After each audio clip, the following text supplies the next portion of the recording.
Thank you, Steve, and thank you for everyone here for having me. So my task is to talk about concussion as a means of education as a means of concussion prevention.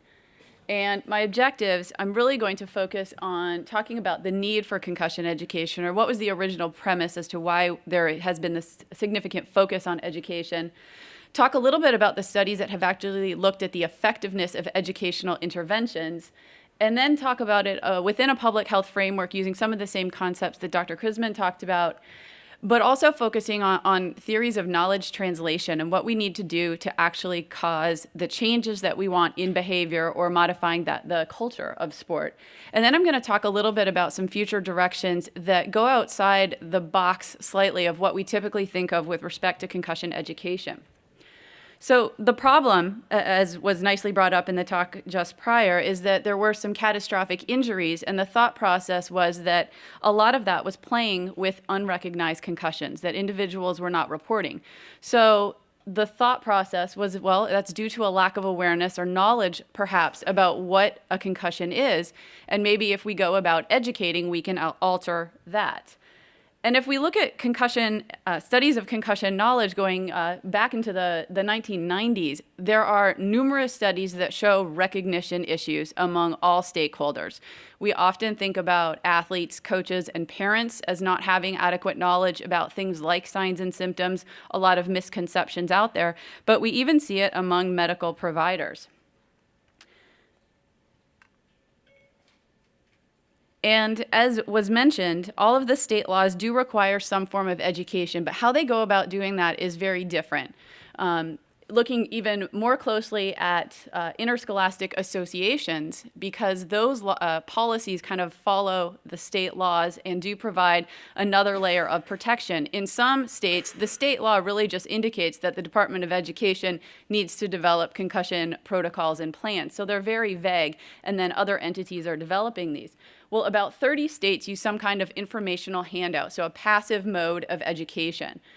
Only 2 states require online training, both Arizona and Oregon. They use 2 different educational programs. Several others refer to existing educational programs such as the CDC and the National Federation for State High Schools. If we look at coaches, most of the interscholastic association policies do already require coaches to do some type of training, the majority using the NFHS. Now, since the state laws have been passed, there have been some other knowledge-based studies that have been published, and they do tend to show increased knowledge. In fact, many of these among physicians, youth athletes, youth parents, and even coaches have showed that knowledge is improving, which is good. The problem with that is then going to be translating that into changing reporting behavior.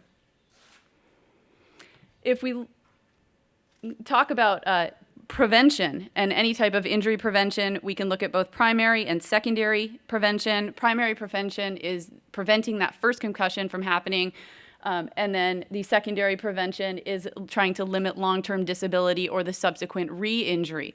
What we can do from an education standpoint with respect to not only the pre-season education that we're doing, but also providing anticipatory guidance following concussion so that parents, athletes know what to expect during the management process.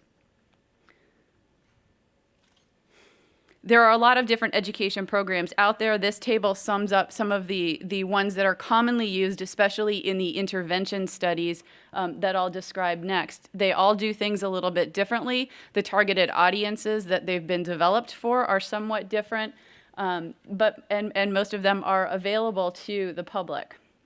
If we look at the educational interventions, the literature here is kind of unclear. It's probably split almost 50-50. There are a number of different studies that tend to show that immediately following an educational intervention, whether that's through some type of reading, a lecture or didactic-based program, or a video online module, from a pre-test to an immediate post-test, there is an increase in knowledge. Some other studies, though, have found that there's no change in knowledge, and going through these programs don't necessarily change knowledge. There's been one review, it was using a scoping methodology, and the summary of all of the studies that it included was that there was an increase in immediate knowledge in some studies. However, long-term effects, whether or not people actually retained the information that they learned, was really unclear. And then furthermore, how it actually altered behavior or attitudes was also not able to answer with the data that we currently have. So we've got this mixed bag of how well education works. But education alone and increasing knowledge is really not the end goal. The end goal, as was discussed, is we really want athletes to be reporting potential concussions or concussion-like symptoms to an adult so that they can be evaluated by a medical provider and hopefully, if it is a concussion, diagnosed and managed appropriately, and if it's not, returned to play. There are much fewer studies that have actually looked at reporting intention or behaviors.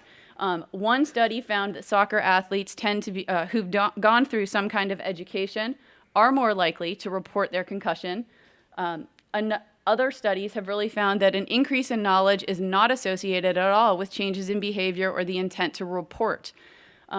Interestingly, there was one study done that looked at NCAA ice hockey athletes, and the educational interventions did not elicit changes in knowledge or attitudes, but the educational intervention actually increased the potential for unsafe reporting behaviors or players thinking that because they know more about concussion now, they're probably not going to tell anyone, which is completely the opposite direction of where we want to go with education. If we look at some other studies that have tried to identify what makes people report, using some of the models of theory of reasoned action and theory of planned behavior, we can see that intention to report was associated with greater in-season reporting, as well as parental attitudes. If the parents of youth athletes had better attitudes about concussion, they were more apt to seek medical care for their child if they suspected he or she had a concussion. So using public health frameworks is one way that we can go about this, and this is a typical public health model where first we want to do some surveillance to identify what the problem is. Then we want to look at risk factors that might be contributing to the problem and develop some kind of intervention to then hopefully reduce that, and we're going to evaluate those outcomes. Looking at it with concussion, our outcome of interest tends to be concussion reporting. We want to see this increased. So we really need to understand what makes people report a concussion, and then start to develop our educational programs using what we know about that. Lastly, we would then evaluate whether or not reporting has increased. And so using the theory of planned behavior, where we're looking at attitudes, subjective norms, and perceived behavioral control as modifiers of intention, we can also look at the theory of reasoned action, two models from a public health framework, as well as the socio-ecological framework. We didn't get together with our talks beforehand, but obviously these are pretty well-known public health models that we can incorporate into this area. But the socio-ecological framework really starts to look at multiple levels of influence. So an individual who has a prior concussion history might view concussion different than a teammate who has no prior concussion history from an expectation standpoint. A parent who's had a concussion might look at their child's concussion differently than a parent who's never had one. And so we need to look at all of these different factors. And how they relate to one another. So we need to examine the cumulative impact of all of these levels of influence, from the intrapersonal all the way to things like policy, both school and school district policy, interscholastic association policy, as well as state law. And that really leads to how do we go about doing this, and not this concept of knowledge translation, which is a bit of a hot topic in many areas of healthcare right now, is really how do we get research evidence down to clinical practice? How do we take what we learned and put it in a way that can be used for good? And it's really the key component of any concussion education program working. We want to make sure that the educational programs can modify our outcome of interest, in this case, reporting behavior, that allows for proper post-injury management. And if we look at how we go about doing this, first we need to define our target audience. I think one of the take-home points is we cannot have one-size-fits-all education. So if we have individuals that are passing out information sheets and it's being signed by the child and the parent, the way that the child understands what's on that paper is probably not appropriate for their particular age level. We need to then determine what message do we want to deliver. It's one thing if our goal is really just to increase knowledge about signs and symptoms of concussion, but our goal is reporting behavior and really trying to get the message across about, reporting is not necessarily a bad thing. You're not going to lose your spot if you're a first string player. It's still there when you come back, kind of a mentality to really get provide them reasons as to why they might want to report their concussion. We then need to identify the messenger.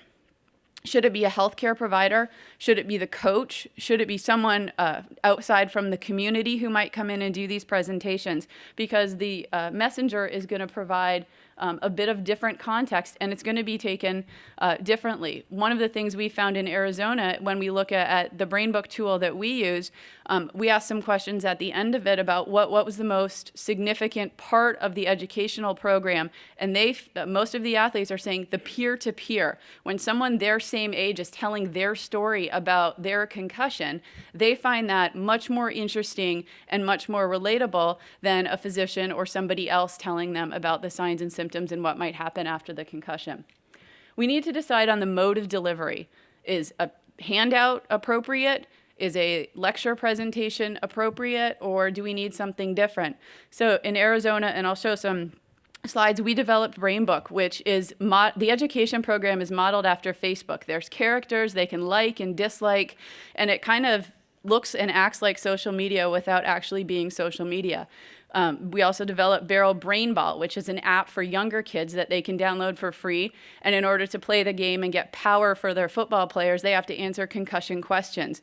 So it's really driven at the kinds of things that kids and adolescents would want to use. And then we need to look at the impact on outcomes. And that's the most important part to determine whether or not the educational intervention is effective. The other thing when developing it is really trying to identify what are the issues that we're having with current education to make education better. And one of the studies Dr. Krisman did looked at concussion reporting barriers and qualitatively asking high school aged individuals through focus groups what would make them not want to report a concussion. What are the barriers and facilitators for concussion reporting? And athletes tend to know that concussions are dangerous.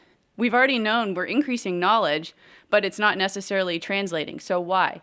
Most would still play with symptoms. They want to keep playing. Sometimes it's hard to tell if you're injured. You're supposed to play injured. That's going to be they're learning that from someone. That's one of the beliefs that needs to be changed. They don't want to let the team down. They're hesitant to report to the coach. We can also look at what athletes want. I was only able to find one study that actually addressed or surveyed athletes to see what the athletes themselves thought would be an effective intervention. This was done using NCAA athletes through a survey, and the content that over 80% of these collegiate athletes wanted to see were information on symptoms, proper management, long-term issues, impact on their athletic performance. And I think if we're thinking about this, it's, well, if you have a concussion, your reaction time is going to be slowed, so you're not going to be as effective from a performance standpoint. Impact on academics, and Dr. Hainline talked about this a little, that is of concern to them, as well as the importance of self-reporting. When it looked at what these athletes thought would be beneficial from a delivery mode, close to 60% thought a lecture, about half a video, and 28% a handout. What was interesting is about 40% wanted the education to be provided by the coach, as opposed to any other medical provider or administrator at their university.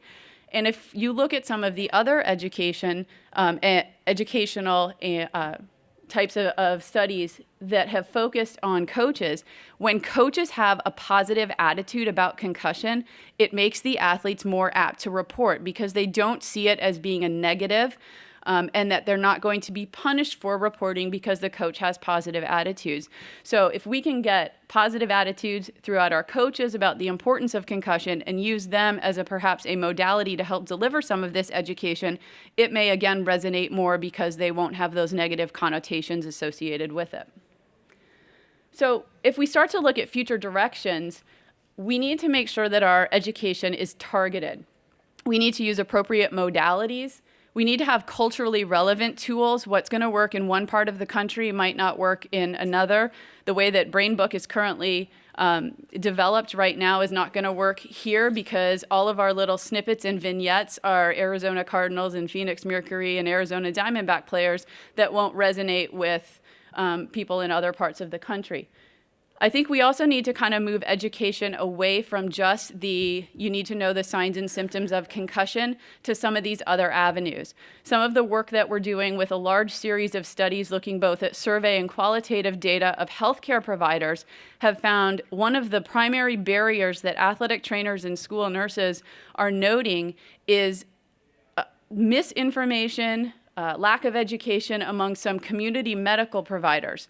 When you're dealing with professional sports in the collegiate setting, you kind of have this closed system of medical providers. With high schools, they're seeing all sorts of providers. They go to urgent cares and emergency departments, their primary care provider, whoever takes their insurance. And not all of those individuals are trained with the current standards and best practices for concussion. So some of the notes for clearance that come back to the athletic trainers are all over the place, and in some cases actually not in line with current best practices. So we need to broaden our education to some of these providers. We also need to educate on academic accommodations. There's a number of studies that have looked with primary care providers that 60, 70, 80% of them agree that academics are an important part of the concussion management plan, but they've gone back and looked at retrospective chart reviews. Less than 12% of those physicians are actually implementing academic accommodations for the concussed patients that they're seeing. So again, it's translating that knowledge into action as well. And then I think the other way is to really shift to things like behavior modification and technique training. And so this is just a snippet of what Barrow Brain Book looks like. It is mandated by our state interscholastic association. They can like and dislike statements. We've got Healthy Hank, who's a very concussion conscious person. We've got Daredevil Dan, who's kind of gung-ho and is going to play. Every time they click in here, we capture attitude data. They have to do a pre-test and they have to do a post-test. And to be eligible to participate in sports, they have to pass the post-test with a score of 80% or higher, or they need to retake the education. So when we talk about education is mandated, this is mandated for every high school athlete in our state. We currently have close to 300,000 data points of athletes who've gone through this program that we're now starting to analyze. The other area that we're really looking at, again, is this collaboration and knowledge among healthcare providers. We have a series of studies called the BAKPAC, where we have currently surveyed and follow up with a qualitative analysis of athletic trainers, primary care providers, and school nurses. And we're really starting to now triangulate that data to look at how concussions are managed, where are the educational or knowledge deficits among these healthcare providers, and how can we build and target concussion education specific to these providers in certain areas. This week, we also sent out our first of our school-based surveys to over 6,000 principals and 5,000 superintendents. So we're now trying to reach into the school academic side to see what knowledge they need so that we can help to build educational programs to target their side of the concussion management equation. If we look at some of the early data, what we notice on the right are those community-based physicians are using academic accommodations only about 1/3 of the time where those concussed patients are getting academic accommodations. We're also noting among athletic trainers that there's a deficit in knowledge regarding the academic side and how they should be intertwined with the return to learn progressions at their school. And most probably significantly across the bottom, less than 36% of secondary schools where these respondents were employed have an established academic accommodations team to help facilitate that. From some of the outreach work that we do, we see where the return to play, the management of that side is done well. The frustration that parents express to me all the time is that they're not working with their student athlete to facilitate any help in the classroom and get them back in, which actually should be done before return to play is even considered. The last area where I think we need to educate is really taking a different spin on what we do with coaches and starting to look at how can we educate coaches from a technique standpoint to make the game safer as a primary means of prevention. This is some work we've been doing with the Dataless Center and several sites across the country, where we have been looking at injury rates, concussion injury rates, and head impacts in youth football. And what we found, we have leagues that are trained in the USA Football Heads Up program, we have leagues that are not, and we have leagues that are and are also Pop Warner leagues, so they have contact restrictions. And we found that both the practice and the game injury rates are higher in the groups that have the coaches with no heads-up football training. In addition, the practice concussion rate was lower in the group with heads-up football training, and head impacts in practice were lower in a group with heads-up football training. So this led some early evidence to, if we can train the coaches on proper technique that they can then use to train their athletes, we may be able to use that as a different means of concussion education for prevention. Dr. Swartz at the University of New Hampshire is doing something similar with helmetless tackling techniques, where for parts of practice at the University of New Hampshire and now expanded out into several high schools, they do a number of different tackling techniques without their helmet to try and teach the athletes to use their shoulders, their arms, and keep their head out of play when making contact. So all of these collectively really build into a prevention model where we are educating medical professionals, parent education, coach education, athlete education, and increasing proper techniques that will hopefully begin to change the culture and then lead us to better recognition of concussions as well as better outcomes. So in summary, I think if we focus on a public health approach, we need to determine intended outcomes for our interventions and build our educational interventions to focus on that, as well as determining the most effective manner in which to educate, what content, who's delivering it, and what type of modalities, as well as looking at other potential prevention mechanisms we can hopefully use education to prevent subsequent concussions. Thank you.